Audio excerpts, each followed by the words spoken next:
history, but that's what we've done, every one of them. And that includes police and firefighters. It was very hard to get police. It was very hard to get firefighters, and now everybody wants those jobs. In 4 years of Biden, they secured less than $1 trillion of new investment in the United States. So 4 years, less than $1 trillion. In less than 1 year, I've secured commitments for over $18 trillion from all over the world, the most ever for any country.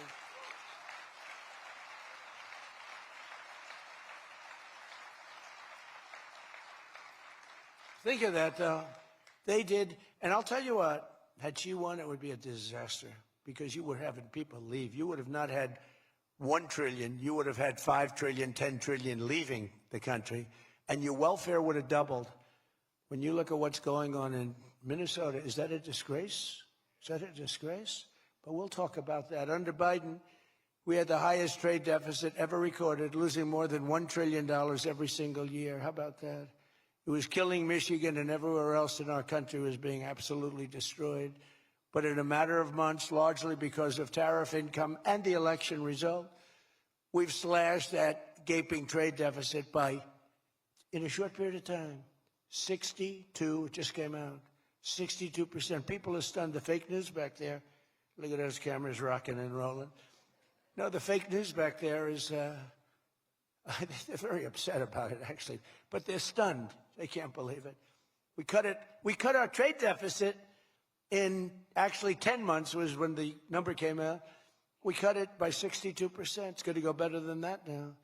The stock market is now the highest in history since the election. We've set all of those records, and I think an all-time record that's so important to me because so many people have them is boosting 401ks and retirement accounts for millions and millions of Americans, people that are in the police departments, the fire departments, people that are construction workers. A policeman came up to me recently, a nice guy guarding me. He's a perfect guy to guard me. He was a massive guy, big, strong guy.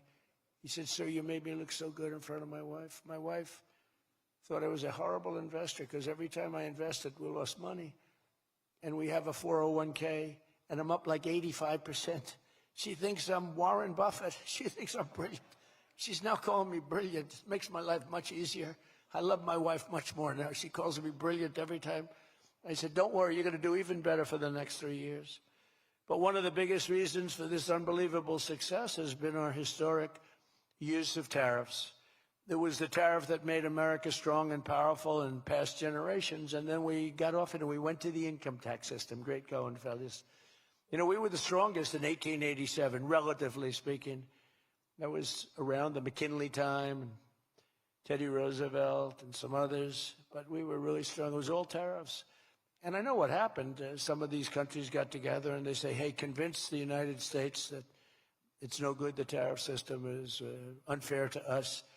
And so some genius, I know who, I don't want to get into it, but some genius said, oh, let's go to an income tax system.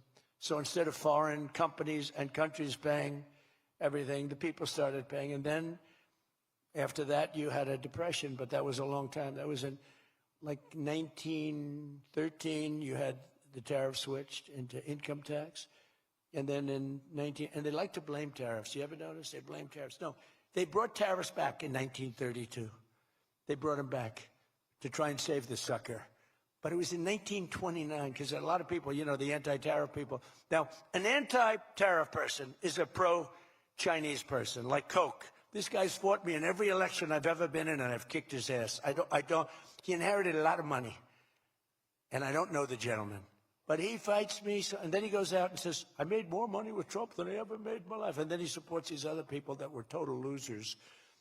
Gives them a lot of money, but he made more money. Everybody makes money with me. I always made money for people. Now it's tariffs that are making money for Michigan, and the entire country is stronger and safer and richer than ever before outside of that period of time. Now, if they had what was called the Great Tariff Act of 1887 or something like that, and it was a great group of people like yourselves. They picked really smart people to sit on a committee.